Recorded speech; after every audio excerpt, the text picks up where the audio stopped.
В благотворительный хадж от Сулеймана Керимова смогут поехать и дагестанцы, которые ни разу не были на святых землях и не имеют для этого финансовых возможностей. Возраст паломника должен составлять от 30 до 65 лет. И, наверное, самое главное условие – наличие загранпаспорта нового образца, срок годности которого истекает не раньше 8 месяцев. Подать заявку и заполнить анкету можно будет в мечети вашего населенного пункта, обратившись к имаму.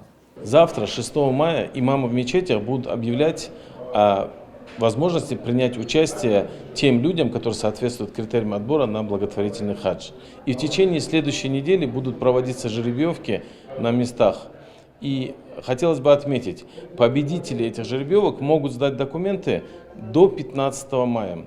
Может возникнуть вопрос, почему такое ограничение по времени? Так как первые вылеты будут 15 июня и нужно время для обработки документов. А это условие принимающей стороны государства Саудовская Аравия. Хотелось бы, чтобы к этому подошли с пониманием.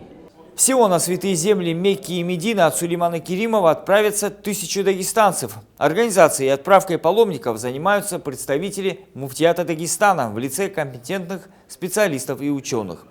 Все подробности благотворительного хаджа также можно будет уточнить у имама местной мечети и сотрудника администрации данного населенного пункта.